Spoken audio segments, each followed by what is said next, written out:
Hello guys, कैसे हैं? I hope आप लोग अच्छे होंगे। Welcome to my YouTube channel technical Gyan Singh. तो गाइस, आज मैं आप लोगों के सामने एक प्रैक्टिस सेट लाया हूं जो यूपीपीसीएल और ट्रिपल सी के लिए बहुत ही इम्पोर्टेंट ये प्रैक्टिस सेट है। तो मेरे इस प्रैक्टिस सेट में टोटल जो है 16 क्वेश्चन है और मैं इससे संबंधित जितने भी फैक्ट होंगे वो सारे फैक्ट को आज बताऊंगा कि यहाँ से भले ही 16 क्वेश्चन दिखेंगे, लेकिन आपको मैंने इससे आपको बहुत से ज्यादा इसमें ज्यादा क्वेश्चन आपको सॉल्व करने का इसमें तरीका बताएंगे या किस तरीके से संबंधित क्या होते हैं वो आज हम इसमें दिखेंगे। तो मेरे प्यारे मित्रों, यहाँ से हम देखते हैं कि आज हम किस तरह से इसको प्रैक्टिस सेट को हम किस तरह से हमारा वन लाइनर का जो आज का जो हमारा टॉपिक है वन लाइनर जो है कंप्यूटर से कंप्यूटर प्रैक्टिस सेट है। तो हम देखते हैं यहाँ पर हमारा जो क्वेश्चन पे चलते हैं, हमारा क्या क्वेश्चन है। तो इसमें हम सबसे पहले देख लेते हैं कि हमारा जो यहाँ पर सबसे पहला क्वेश्चन कह रहा है कि स्टोरेज डिवाइस में मेन फोल्डर को क्या कहते हैं। मतलब हमारा इसमें कि क्वेश्चन ये कह रहा है कि स्टोरेज डिवाइस में मेन फोल्डर को हम क्या कहते हैं। तो ये हमारा वन लाइनर का क्वेश्चन इस तरह से हम अगर हमको वन लाइनर क्वेश्चन तैयार रहेंगे तो हम इससे ऑब्जेक्टिव क्वेश्चन को बना सकते हैं। तो हमारा क्या होता है, इसमें जो वन लाइनर क्वेश्चन में हमारा कह रहा है कि स्टोरेज डिवाइस में मेन फोल्डर को हम रूट डायरेक्टरी कहते हैं। तो ये जो होता है हमारा क्या होता है, इसमें हमारा ये जो होता है रूट डायरेक्टरी होता है, जो मेन फोल्डर होता है, मेन फोल्डर को हम डायरेक्टरी कहने का मतलब क्या होता है मेरे मित्रों, यहाँ पर हम जो होता है ये जो मेन फोल्डर होता है, मेन डायरेक्टरी जो होता है, ये हमारा डायरेक्टरी के अंदर जो भी कंप्यूटर में डायरेक्टरी जो होती है डायरेक्टरी के अंदर हमारा ये तैयार होता है। ठीक, तो यहाँ से हम देखते हैं अगला और कह रहा है कि रैम और रोम जो हमारा होता है। सबसे पहले हम देखते हैं रैम रोम क्या होता है। रैम मेमोरी जो होता है मेरे प्यारे साथियों, अब यहाँ से हम थोड़ा इसको देखते हैं। रैम मेमोरी जो होता है इसका पूरा नाम होता है रैंडम एक्सेस मेमोरी होता है। और इसका जो होता है रोम का होता है रीड ओनली मेमोरी होता है। तो मेरे प्यारे यहाँ पर देखते हैं, यहाँ पर हम क्या करते हैं रैम और रोम, मैंने बताया रैम का पूरा नाम होता है रैंडम एक्सेस मेमोरी और रोम का पूरा नाम होता है कि रीड ओनली मेमोरी। अब यह मेमोरी क्या होता है, एक वैलेटियल टेम्परेरी मेमोरी होती है। क्या होता है, एक वैलेटियल टेम्परेरी मेमोरी होता है। इसको वैलेटियल टेम्परेरी मेमोरी इसलिए हम कहते हैं क्योंकि इसको हम क्या होता है, रैम जो होता है, रैम का काम क्या होता है, रैम का काम होता है कंप्यूटर के प्रोसेसिंग पर डिपेंड करता है। रैम का जो हमारा कंप्यूटर का जो प्रोसेसर होता है, प्रोसेसिंग होता है, वो हमारा रैम पे होता है। और रोम जो होता है हमारा ये डेटा को स्टोर करता है। तो आई होप मेरे प्यारे साथियों समझ में आ रहे होंगे। अब यहाँ से हम क्या करते हैं कि ये जो हमारा होता है रीड ओनली मेमोरी, इससे हम क्या करते हैं, इसमें हम डेटा को इकट्ठा करते हैं। क्या करते हैं, डेटा को इकट्ठा करते हैं। ये हमारा जो होता है प्रोसेसर होता है। तो ये क्या होता है, वैलेटियल टेम्परेरी मेमोरी होते हैं। और यहाँ पर हार्डवेयर आइटम नहीं है। मतलब हमारा इसमें अगला क्वेश्चन जो है तीसरा नंबर का क्वेश्चन कह रहा है कि हार्डवेयर आइटम कौन सा नहीं है। तो हार्डवेयर आइटम जो है हमारा इसमें ऑप्शन में दिया है कि मॉनिटर दिया है, कीबोर्ड दिया है, MP3 दिया है, माउस दिया है। तो हम यहाँ से जानते हैं ये हमारा जो मॉनिटर होता है, मॉनिटर एक हमारा हार्डवेयर से संबंधित एक आइटम होता है, कंप्यूटर के पार्ट होते हैं हार्डवेयर से संबंधित। और हमारा कीबोर्ड भी एक हार्डवेयर से संबंधित होता है। लेकिन ये जो MP3 दिया है, MP3 एक हमारा क्या होता है, एक फाइल होता है, एक एक्सटेंशन नेम होता है MP3 का, एक जो होता है एक यहाँ से ये फाइल होता है। तो यहाँ पर ये माउस होता है, ये भी हमारा क्या होता है, एक हार्डवेयर से संबंधित एक पार्ट होता है, कंप्यूटर से संबंधित एक पार्ट होते हैं। तो यहाँ से क्या होता है, ये MP3 जो होता है हमारा इसमें से ये गलत है। इसमें MP3 जो होता है, ये MP3 ये ऑडियो फाइल का कह सकते हैं एक एक्सटेंशन नेम होता है यहाँ पर। अब यहाँ पर ये यहाँ पर कह सकता है अगला क्वेश्चन हमारा कह रहा है कि कंप्यूटर मॉनिटर एक क्या होता है, कंप्यूटर मॉनिटर है। मतलब कंप्यूटर मॉनिटर क्या है, यहाँ पर हम कह सकते हैं कि कंप्यूटर मॉनिटर जो है एक हमारा आउटपुट डिवाइस होता है। हमने यहाँ पर अपने पिछले वीडियो के क्लास में बताया था कि आउटपुट इनपुट डिवाइस के बारे में मैंने चर्चा किया था। मैंने बताया था कि कौन से इनपुट होते हैं और कौन से आउटपुट होते हैं। तो मैंने यहाँ पर उसमें सब बता दिया था। तो यहाँ पर कह रहा है कि हमारा जो मॉनिटर होता है, मॉनिटर को आउटपुट डिवाइस हम बोलते हैं। इसको आउटपुट डिवाइस इसलिए बोलते हैं क्योंकि यह क्या करता है कि जो इनपुट डेटा होता है, जो इनपुट डेटा होता है क्या करता है, इसको बाहर कर देता है। जो इनपुट डेटा को क्या कर देता है, या बाहर कर मतलब दिखाने का काम करता है। जो कंप्यूटर के अंदर होता है उसको शो करता है, इसीलिए इसको क्या बोलते हैं हम आउटपुट डिवाइस में अगर हम देखें तो आउटपुट डिवाइस में जो होता है इसमें हमारा आ जाता है कि कह सकते हैं प्रिंटर होता है, प्रोजेक्टर होता है, स्पीकर होता है। तो इस तरह से हमारे जो होते हैं जब क्या होते हैं आउटपुट डिवाइस होते हैं। तो आउटपुट डिवाइस क्या होते हैं, आउटपुट डिवाइस वो होते हैं जो कंप्यूटर के इनपुट मैटर को बाहर करके देखते हैं। तो मेरे यहाँ से फ्रेंडों मित्रों यहाँ से हम देखते हैं यहाँ पर क्या होता है कि थोड़ा इसको हम इरेज करते हैं समझाने के लिए, इतना प्लेस रहेगा तो हम अच्छे से क्वेश्चन को समझा सकते हैं। तो यहाँ से हम देखते हैं अगला हमारा जो क्वेश्चन अब आउटपुट समझ में आ गया। यहाँ से कंप्यूटर में जो मॉनिटर होता है क्या होता है, कंप्यूटर में जो मॉनिटर होता है यही प्रकार से आउटपुट होता है। आउटपुट इसको इसलिए बोलते हैं क्योंकि इनपुट वाले को मैटर के इनपुट प्रोग्राम को आउटपुट में बदलता है। यहाँ पर कट कॉपी पेस्ट किस मेनू के ऑप्शन है, मतलब इसमें दे दिया ऑप्शन दे दिया। अगला क्वेश्चन हमारा नंबर 5 नंबर का क्वेश्चन है, कह रहा है कि कट कॉपी पेस्ट जो होते हैं वो हमारा किस मेनू के ऑप्शन होते हैं। अब मेनू की हम बात करते हैं तो मेनू जो होते हैं यहाँ पर हमारे मेनू ऐसे होते हैं, जैसे मेनू होते हैं फाइल होता है, एडिट होता है, फॉर्मेट होता है, व्यू होता है। तो इस तरह से हमारे जो होते हैं ये सब मेनू होते हैं। तो अब इसमें क्या करना है कि जो हमारा ये इसमें कट कॉपी पेस्ट जो होते हैं ये हमारा जो होता है एडिट मेनू के अंतर्गत आते हैं। एडिट मेनू में और भी हमको ऑप्शंस मिलते हैं। एडिट मेनू में कह सकते हैं कि एडिट मेनू में हमको मिलता है जैसे इसमें मिलता है कट मिलता है, कॉपी मिलता है, पेस्ट मिलता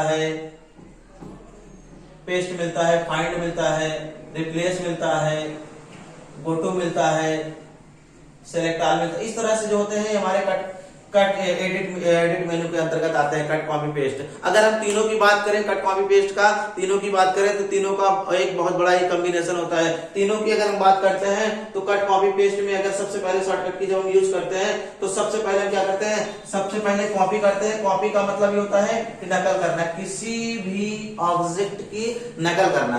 पहले नकल करते हैं, उसको सेलेक्ट कर लेते हैं, कॉपी कर लेते हैं, फिर उसके बाद हम क्या करते हैं उस पे एक्स करते हैं। एक्स की शॉर्टकट की बात करेंगे तो यहाँ पर इसकी कॉपी की कंट्रोल+C होती है, इसकी शॉर्टकट की होती है कंट्रोल+C होती है, इसकी होती है कंट्रोल+X होता है। और पेस्ट की बात करें तो पेस्ट की शॉर्टकट की होती है CTRL+V होती है। तो इस तरह से सबसे पहले हम कॉपी करेंगे, कॉपी करने के बाद उसको हम कट कर देंगे, फिर इसके बाद हम क्या करते हैं पेस्ट करते हैं। और तीनों को हम एक साथ इसलिए करते हैं जब हमको किसी भी ऑब्जेक्ट को एक स्थान से दूसरे स्थान पे ले जाना होगा और उसको पहले वाले स्थान से हटाना होगा, तब इन तीनों का हम प्रयोग करते हैं। कॉपी, कट और पेस्ट तीनों को हम इस तरह से, कॉपी की शॉर्टकट की होती है कंट्रोल+C होती है, कट की होती है X होती है और इसका पेस्ट का होता है कंट्रोल+V होता है। तो इस तरह से हम यहाँ पर तीनों ऑप्शन को हम यहाँ से देख सकते हैं। तो हमारा यहाँ से क्वेश्चन क्या होगा कि कट कॉपी पेस्ट किस मेनू को ऑप्शन होते हैं, ये एडिट मेनू को ऑप्शन होते हैं। तो आई होप मेरे प्यारे मित्रों आप लोग समझ पा रहे होंगे। यहाँ से हम देखते हैं अब अगर फाइल की बात करेंगे तो फाइल में आता है हमको, फाइल में हमको मिलता है ओपन मिलता है, न्यू मिलता है, सेव मिलता है, सेव एज मिलता है। थोड़ा इसको हम इरेज कर देते हैं, आप लोग स्क्रीनशॉट ले लिया करिए मेरे प्यारे साथियों जब वीडियो को पोस्ट करके। तो यहाँ पर हम कह रहे हैं और जैसे ओपन होता है, सेव होता है, न्यू होता है, सेव एज होता है, इस तरह से हमारे जो होता है एग्जिट होता है, इस तरह से हमारे जो होते हैं प्रिंट होता है। तो यहाँ पर हमारे जो होते हैं ये सब किसके ऑप्शन होते हैं, ये सब फाइल के ऑप्शन होते हैं। और अगर हम फॉर्मेट की बात करते हैं तो फॉर्मेट में इसमें हमको फॉन्ट मिलता है। फॉर्मेट में अगर हम फॉर्मेट की बात करेंगे तो हमको इसमें फॉन्ट मिलता है। फॉन्ट में हमको फॉन्ट स्टाइल होता है, फॉन्ट साइज होता है, फॉन्ट होते हैं, 3 होते हैं। तो इस तरह से हम यहाँ से इसको देख सकते हैं। इससे रिलेटेड जितने भी फैक्ट होंगे मैं सारे फैक्ट को आप भले ही ये क्वेश्चन देखेंगे लेकिन इस क्वेश्चन से संबंधित बहुत सारे क्वेश्चन आपको मिलेंगे। इससे यहाँ पर हम देखते हैं, यहाँ पर हमारा ये जो हो गया हमने यहाँ पर देख दिया कि कट कॉपी पेस्ट जो होते हैं एडिट में होते हैं, फाइल में open new save save as होते हैं और फॉर्मेट में जो होता है हमारा होता है फॉन्ट होता है। और फॉन्ट में हमको फॉन्ट स्टाइल 3 चीजें मिलती हैं, फॉन्ट होता है, फॉन्ट स्टाइल होता है और फॉन्ट साइज होता है। ये तीनों क्या होते हैं, ये इससे हम जो होता है जो हम जो टेक्स्ट लिखे रहते हैं, जो टेक्स्ट लिखा रहता है वो हमारा किसी न किसी फॉन्ट में होता है, वो फॉन्ट होता है। और स्टाइल का मतलब होता है जो जिसको हम बोल्ड, इटैलिक, अंडरलाइन जो करते हैं वो सब हमारे फॉन्ट स्टाइल के अंतर्गत आते हैं। साइज का मतलब ये होता है जो हम लिखे रहते हैं उसका आकार कितना बड़ा होना चाहिए। यहाँ पर बाय डिफॉल्ट हम देखते हैं तो 1 से 72 तक दिया रहता है, 1 to 72 इस तरह से हमको यहाँ पर साइज दिया रहता है। तो इस तरह से हम यहाँ पर इसको हम इससे संबंधित यहाँ से हमने सारे फैक्ट को देख लिया। अब यहाँ से हम देखते हैं अगला हमारा जो टॉपिक है, अगला क्वेश्चन जो हमारा है इसमें कह रहा है कि कंप्यूटर के अंदर पाई जाने वाली स्टोरेज डिवाइस मतलब कह रहा है कि क्वेश्चन हमारा अगला है कि कंप्यूटर के अंदर पाई जाने वाली स्टोरेज डिवाइस क्या होती है, हार्ड डिस्क होती है। मतलब डिवाइस का मतलब स्टोरेज डिवाइस का मतलब क्या होता है, जिसमें हम डेटा को इकट्ठा करते हैं। कह सकते हैं कि जो मैंने अपने पिछले क्लास में बताया था कि मेमोरी जो होता है, मेमोरी एक डेटा स्टोरेज होता है। मतलब क्या करता है, मेमोरी क्या करता है, डेटा को स्टोर करता है, डेटा स्टोर होता है। अब यहाँ पर कह रहा है मेमोरी हमारा एक प्रकार से डेटा होता है, डेटा को स्टोर करता है। तो यहाँ पर कह रहा है कि कंप्यूटर के अंदर पाई जाने वाली स्टोरेज डिवाइस क्या होती है, हार्डवेयर होती है। अब हार्ड डिस्क होता है। तो हार्ड डिस्क में क्या करते हैं, डेटा को एकत्रित करते हैं। अब हमारा क्या होता है, यह कंप्यूटर के अंदर पाई जाती है। अब हार्ड डिस्क क्या होता है, एक प्रकार से कह सकते हैं हार्ड डिस्क एक हमारा होता है सेकेंडरी मेमोरी होता है। अब मैंने सेकेंडरी और प्राइमरी मेमोरी के बारे में बता दिया है। सेकेंडरी मेमोरी हमारी क्या होती है, सेकेंडरी मेमोरी हमारी वह मेमोरी होती है जिसको हम बाहर से लगा सकते हैं, जिसको हम बाहर से लगाते हैं वो हमारा सेकेंडरी होता है। और एक होता है प्राइमरी मेमोरी होता है। प्राइमरी मेमोरी को कह सकते हैं ये हमारा एक ऐसी मेमोरी होती है जो कंप्यूटर में या कह सकते हैं कि मोबाइल फोन में ऑलरेडी लगा होता है। तो ये हमारा क्या होता है, प्राइमरी मेमोरी होता है। प्राइमरी मेमोरी और सेकेंडरी मेमोरी आई होप समझ पा रहे होंगे। और दोनों मेमोरी का काम एक ही होता है, इसमें भी हम डेटा को एकत्रित कर सकते हैं, इसमें भी डेटा एकत्रित कर सकते हैं। तो ये हमारा जो क्वेश्चन हमारा क्या हुआ कि कंप्यूटर के अंदर पाई जाने वाली जो स्टोरेज डिवाइस होती है वो होती है हार्ड डिस्क। आई होप मेरे प्यारे साथियों आप समझ पा रहे होंगे। अब हार्ड डिस्क से संबंधित मैंने यहाँ बता दिया, हार्ड डिस्क जो होता है चाहे एक सेकेंडरी मेमोरी होता है। इसको हार्ड डिस्क को हम शॉर्ट फॉर्म में एचडी के नाम से भी जानते हैं। इसका पूरा नाम होता है हार्ड डिस्क होता है। तो इस तरह से हमारा यहाँ पर जितने भी सारे क्वेश्चन है यहाँ सब इसको सॉल्व कर सकते हैं। तो अगला हमारा क्वेश्चन है, यहाँ पर कह रहा है कि कंप्यूटर में अंकगणितीय एवं तर्की गणनाएं करता है। कंप्यूटर में कह रहा है अंकगणितीय और तर्की गणनाएं कौन करता है। तो हम देखते हैं यहाँ पर अंकगणितीय और तर्की गणनाओं को कौन करता है। तो कंप्यूटर में जो होता है अंकगणित से संबंधित और तर्क से संबंधित जो होता है वो क्या करता है, कौन सॉल्व करता है, एएलयू। सबसे पहले हम देखते हैं एएलयू का पूरा नाम क्या होता है। तो एएलयू का पूरा नाम होता है अरिथमेटिकल लॉजिकल यूनिट होता है। ये क्या होता है, अरिथमेटिकल लॉजिकल यूनिट। अरिथमेटिकल को हम हिंदी में कह सकते हैं, इसको अंकगणितीय बोल सकते हैं। लॉजिकल को बोल सकते हैं तर्की बोल सकते हैं, इसको अंकगणितीय बोल सकते हैं। अब ये क्या होते हैं, ये जो होते हैं एएलयू जो होता है ये सीपीयू का एक भाग होता है। सीपीयू का यह भाग होता है जो क्या जिसका काम होता है अंकगणित से संबंधित कंप्यूटर में या तर्क से संबंधित जितनी भी समस्या होती है सारी समस्याओं की क्या करता है या सुलझाता है। तो यह क्या करता है इसमें, तो यहाँ पर समझ आ गया। यहाँ पर इसका काम यही होता है कि कंप्यूटर में अंकगणित से संबंधित या तर्क से अब यहाँ अंकगणित का मतलब जोड़ना, घटाना, गुणा करना, भाग करना, जो भी सारी इस तरह से जो भी सारी होती है, तो इसमें हम क्या करते हैं, इसको हम सॉल्व कर सकते हैं। वो कौन सॉल्व करता है, ये करता है। अब ये किसका पार्ट होता है, सीपीयू का। ये किसका पार्ट होता है, सीपीयू का। सीपीयू में कितने पार्ट होते हैं, सीपीयू में मैंने बताया था मुख्य जो होते हैं कर सकते हैं तीन होते हैं। एक एएलयू होता है, दूसरा सीयू होता है, तीसरा जो होता है एमयू होता है। तो इसका अब तीनों का काम मैंने बता दिया है, तीनों का काम क्या होता है। अब तीनों के बारे में मैंने बताया, एएलयू का जो होता है अंकगणित या तर्क से संबंधित समस्याओं को सुलझाना होता है। सीयू का होता है कंट्रोल यूनिट, इसका काम ये होता है कंप्यूटर में हार्डवेयर और सॉफ्टवेयर से संबंधित जितने भी होते हैं सबको नियंत्रण करता है, नियंत्रित करता है। अब यहाँ पर मेमोरी, ये तीसरा जो है मेमोरी यूनिट का काम होता है डेटा को इकट्ठा करना होता है। तो यह क्या करता है, डेटा को एकत्रित करता है। तो ये मैंने यहाँ पर एएलयू के पार्ट, एएलयू किसके पार्ट होते हैं, यहाँ पर सीपीयू में कितने पार्ट। तो इस तरह से मैंने यहाँ पर एएलयू के बारे में मैंने यहाँ पर बता दिया। आई होप मेरे प्यारे मित्रों आप लोग समझ पा रहे होंगे। अब यहाँ से हम देखते हैं आगे अगला जो हमारा क्वेश्चन होगा। तो अब अगला हमारा जो क्वेश्चन होगा, अगला हमारा क्वेश्चन कह रहा है कि फाइल एक्सटेंशन का प्रयोग किया जाता है।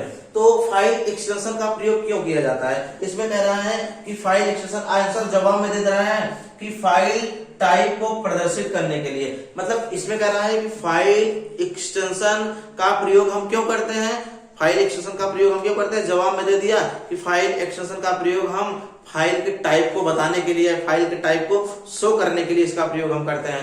तो हम यहाँ पर देखते हैं एक्सटेंशन होता क्या है। अब एक्सटेंशन नेम कह सकते हैं कि जैसे हम अगर एक्सटेंशन की बात करें, एक्सटेंशन नेम की बात करें, तो यहाँ पर जो होता है, जैसे हम यहाँ पर कुछ एक्सटेंशन नेम देख लेते हैं। जैसे अगर हम नोटपैड के एक्सटेंशन नेम की बात करते हैं जिसका होता है .txt होता है। अब अगर हम वर्डपैड की बात करें तो वर्ड पैड की बात करते हैं तो इसका होता है .doc होता है। अगर यहाँ पर हम एमएस वर्ड की बात करते हैं, एमएस वर्ड की बात करते हैं तो इसका .docx होता है। और एमएस एक्सेल की बात करते हैं तो एमएस एक्सेल की बात करते हैं तो यहाँ पर .xls होता है। और यहाँ पर एमएस पावर पॉइंट की बात करते हैं तो यहाँ पर .ppt होता है। तो इस तरह से जो होता है हमारे एक्सटेंशन नेम होते हैं। तो अब और भी बहुत सारे एक्सटेंशन नेम होते हैं। तो यहाँ पर हम ये समझाना चाह रहे हैं कि ये प्रदर्शित करता कैसे है। तो मेरे प्यारे मित्रों, यहाँ पर साथियों, जैसे हम जब भी देखते हैं कि जैसे हमने नोटपैड पे कोई फाइल क्रिएट किया, टेक्स्ट की फाइल, नोटपैड हमारा क्या होता है, एक टेक्स्ट की फाइल को बनाता है। टेक्स्ट का मतलब जिसमें सिर्फ टेक्स्ट लिखा जाता है।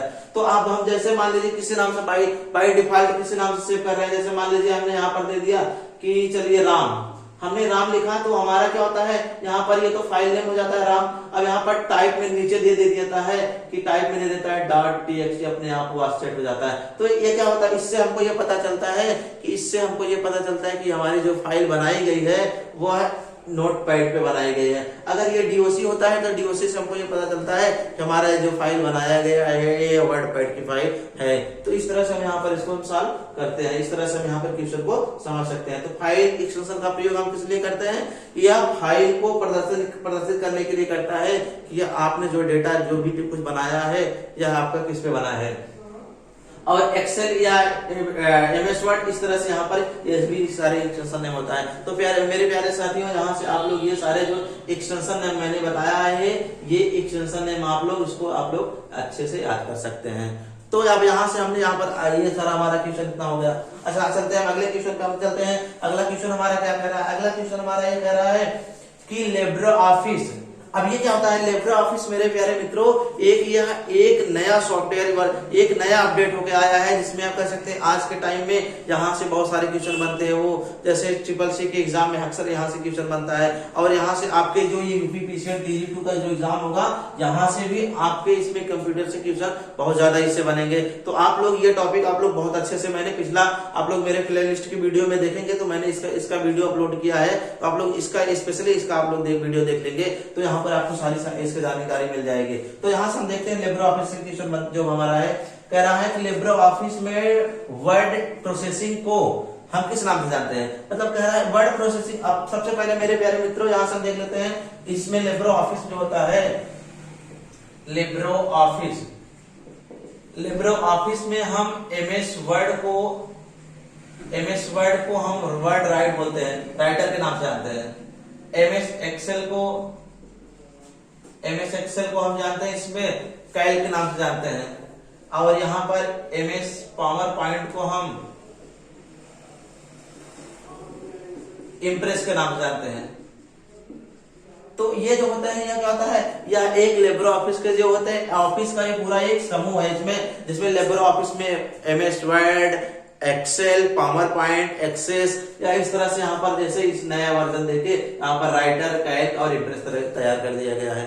तो यहाँ पर हमको क्या कर रहा है कि हम यहाँ देख सकते हैं कि लिब्रे ऑफिस में वर्ड प्रोसेसिंग को हम क्या किस नाम से जानते हैं, वर्ड प्रोसेसिंग का मतलब एमएस वर्ड को हम किस नाम से जानते हैं, तो राइटर। मैंने यहाँ पर देखिए मैंने आंसर में लिख दिया है कि राइटर से हम जानते हैं, इसको हम राइटर के नाम से जानते हैं। यहाँ पर ये एमएस वर्ड होता है, तो एमएस वर्ड को हम लिब्रे ऑफिस में वर्ड राइटर बोलते हैं। आई होप आप लोग समझ पा रहे होंगे।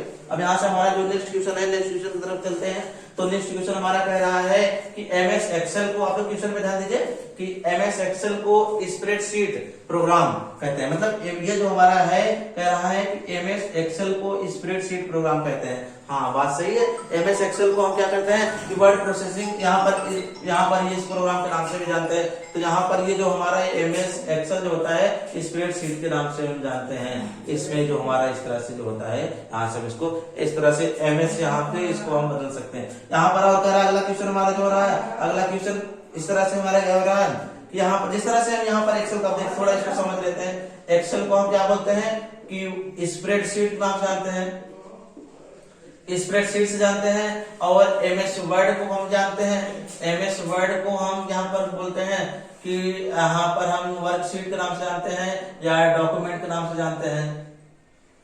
यहाँ पर पावर पॉइंट को हम बोलते हैं, पावर पॉइंट को जो होता है, पावर पॉइंट को हम कह सकते हैं यहाँ पर है प्रेजेंटेशन बोल सकते हैं। तो तो इस तरह से हमारा जो होता है, जिस तरह से हम एक्सेल को स्प्रेडशीट बोलते हैं, एमएस वर्ड को वर्ड या डॉक्यूमेंट बोलते हैं, उसी तरह पावर पॉइंट को हम प्रेजेंटेशन बोलते हैं। तो यहाँ पर इस तरह से हमारे इसके जो है नाम है, तो इसको हम दूसरे नाम से हम स्प्रेडशीट को एक्सेल को जानते हैं। तो अगला हमारा क्वेश्चन है, यहाँ पर देखते हैं किसी वर्कशीट के प्रथम सेल का एड्रेस, मतलब इसमें क्वेश्चन यह है कि किसी वर्कशीट के प्रथम सेल का एड्रेस क्या होता है, एएल होता है। अब एएल क्या होता है, अब यहाँ से हम देख लेते हैं मेरे प्यारे मित्रों, यहाँ से एएल जो होता है ये क्या होता है। तो इस तरह से हम यहाँ पर जितने भी सारे होंगे हम यहाँ से देख लेते हैं। तो हम यहाँ से जानते हैं, थोड़ा एक्सेल पे हम चलते हैं, एक्सेल पे देख लेते हैं। यहाँ पर हमारा ये एक्सेल हो गया। अब एक्सेल जब हमारा ये ओपन हो गया, अब एक्सेल में हम जानते हैं ऐसे हमारा इसमें रो कॉलम्स बने होते हैं, ऐसे इस तरह से बने होते हैं। तो यहाँ से हमारा ये जो बना होता है, यहाँ पर इस तरह से हमारे बने होते हैं, रो बने होते हैं ऐसे। यहाँ पर हम देख लेते हैं 1 लिखा, 2 लिखा, 3 लिखा, 4 लिखा रहता है, ऐसे A B C D इस तरह से बना होता है। तो इसमें कह रहा है कि वर्कशीट के प्रथम सेल का एड्रेस जो होता है वो क्या होता है, हमारा AL होता है। मतलब कह सकते हैं कि टोटल जो होता है, टोटल की हम बात कर रहे हैं, तो पहला हमारा तो होता है A होता है, और पहला A होता है, लेकिन लास्ट में हमारा क्या होता है, L। ऐसे ही हम जाएंगे वहां पर हमारा AL। तो ये हमारा इसमें यही क्वेश्चन बना रहा है कि AL को कहते हैं। और अगला हमारा क्वेश्चन कह रहा है कि किसी वर्कशीट के अंतिम सेल को सेल का एड्रेस क्या होगा, मतलब किसी वर्कशीट के अंतिम सेल के एड्रेस क्या होगा। तो यहाँ पर हो जाएगा, यहाँ पर भी ये हो जाएगा कि कह सकते हैं कि अंतिम सेल होगा, यहाँ पर ये होता है हमारा अंतिम सेल ये होगा 65,536 होते हैं। तो यहाँ पर अगर हम ये अगर कॉलम की बात करते हैं तो कॉलम 256 होते हैं, यहाँ पर रो जो होते हैं 5,536 होते हैं। तो इस तरह से हमारा यहाँ पर ये हो जाएगा। अगला क्वेश्चन देखते हैं, हमारा अगला क्वेश्चन कह रहा है कि करंट प्रेजेंटेशन में नई स्लाइड इंसर्ट करने के लिए, करंट प्रेजेंटेशन में नई स्लाइड इंसर्ट करने के लिए हम क्या करते हैं, शॉर्टकट की इसमें दिया है Ctrl+M। तो मैंने मेरे प्यारे मित्रों मैंने पहले से ही बता दिया है, आप लोग शॉर्टकट की का वीडियो मैंने अपलोड किया था, तो आप लोगों ने अगर नहीं देखा होगा तो आप लोग उसको प्लेलिस्ट में जाके आप लोग इसको वीडियो को देख लीजिएगा। तो मैंने यहाँ पर शॉर्टकट की बता दिया है, Ctrl+M से जो होता है हमारा क्या होता है, यहाँ पर हम नए स्लाइड को इंसर्ट कर सकते हैं। तो इस तरीके से हमारा जो होता है 13 नंबर का क्वेश्चन यहाँ पर दिया है कि Ctrl+M से हम क्या करते हैं, नई स्लाइड को इंसर्ट करते हैं। तो यहाँ से अगला हमारा जो होता है 1 टेराबाइट में कितने गीगाबाइट होते हैं। तो 1 टेराबाइट में यहाँ पर ऑप्शन दे दिया है, गीगाबाइट पूछा है, मतलब जीबी की बात कर रहा है। हम चलते यहाँ पर देख लेते हैं टेराबाइट जीबी या इस तरह से क्या होता है। अब यहाँ थोड़ा हम इसका बेसिक देख लेते हैं किस तरह से क्या होता है। तो यहाँ से देखते हैं हम, यहाँ सबसे पहले हम देख लेते हैं कि 4 बिट्स बराबर होता है, जो 4 बिट्स बराबर होता है 1 रिवील होता है।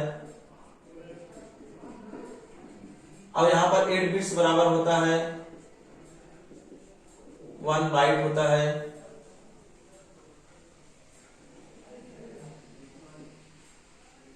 और 1024 बाइट बराबर होता है 1 केबी होता है। केबी का पूरा नाम की बात करें तो यहाँ पर किलो बाइट होता है। तो ये मैंने यहाँ पर मेमोरी की कैपेसिटी के बारे में बात करें, यहाँ से हमने वीडियो अपलोड किया था, फिलहाल हम यहाँ पर देख ले रहे हैं। आप लोग जो भी स्टूडेंट मेरा ये वीडियो देखे होंगे उनको ये समझ में आ गया होगा। तो यहाँ पर अगला हम अगर अगले की बात करें 1024 केबी की बात करते हैं, तो 1024 केबी के जो होता है हमारा होता है, ये होता है 1024 एमबी होता है। एमबी का होता है मेगाबाइट होता है। अब 1024 एमबी का होता है, 1024 एमबी का होता है, कह सकते हैं यहाँ पर, सॉरी यहाँ पर थोड़ा ये 1 एमबी होगा, यहाँ पर 1024 एमबी का 1 जीबी होगा, जीबी का गीगाबाइट होगा। इस तरह से गीगाबाइट यहाँ से 1024 जीबी का होगा 1 टीबी, यहाँ से टीबी का पूरा नाम होता है टेराबाइट। तो हमको यहाँ से पूछा है, यही पूछा था ना कि 1024 के यहाँ पर इसके बराबर होता है 1 टेराबाइट के बराबर। तो इस तरह से हम यहाँ से हम इसको, अगर हम आगे की बात करें 1024 टीबी की बात करें तो यहाँ पर टीबी के बराबर होता है 1 पीबी पेंटाबाइट 1024। अब पीबी की बात करें तो 1 ईबी होता है, 1 ईबी का एक्साबाइट। तो इस तरह से यहाँ पर इसको सारा हम देख सकते हैं। तो यहाँ पर इस तरह से हमारा जो यहाँ पर पूरा फैक्ट था यहाँ पर हमने देख लिया कि 1 टेराबाइट बराबर होता है 1024 यहाँ पर गीगाबाइट, यहाँ से हमने आप लोग इसको पूरा, आप लोग इसको बहुत अच्छे से आप लोग इसको पूरा याद कर लीजिए बहुत अच्छे से ये टेबल।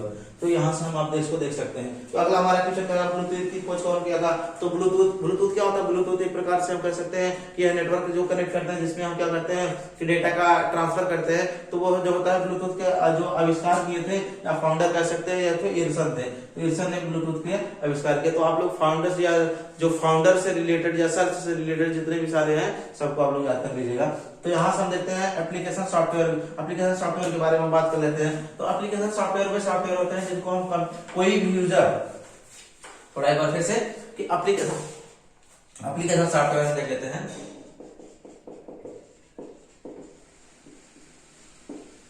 एप्लीकेशन सॉफ्टवेयर, तो एप्लीकेशन सॉफ्टवेयर की बात करें तो एप्लीकेशन सॉफ्टवेयर में सॉफ्टवेयर होता है जिसको कोई भी यूजर अपनी आवश्यकता के अनुसार उसको कंप्यूटर में इंस्टॉल करता है। तो एप्लीकेशन में हम जैसे यहाँ पर दिया MS ऑफिस दिया है, तो हम यहाँ देख लेते हैं MS ऑफिस दिया है, और इसके बाद टैली दिया है, यहाँ फोटोशॉप दिया है, DTP दिया है।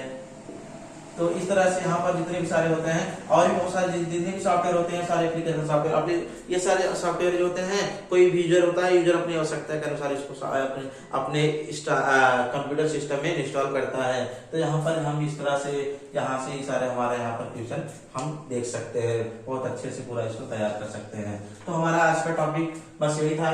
यूपीपीसीएल के लिए कुछ यूपीपीसीएल और ये CCC और कह सकते हैं टीचर्स की वैकेंसियों के लिए बहुत ही इंपॉर्टेंट है ये वीडियो था। तो आप लोग इस वीडियो को बहुत अच्छे से आप लोग इसको देख लिया। और मेरे प्यारे साथियों, अगर आप लोगों को वीडियो अच्छा लगे तो मेरे चैनल को लाइक, शेयर और सब्सक्राइब जरूर कर लिया करिए, जिससे कि इसी तरह के जितने भी वीडियो होते हैं सारे वीडियो का नोटिफिकेशन आपको अच्छे टाइम मिल सके, आपको एग्जाम में हेल्पफुल दे सके।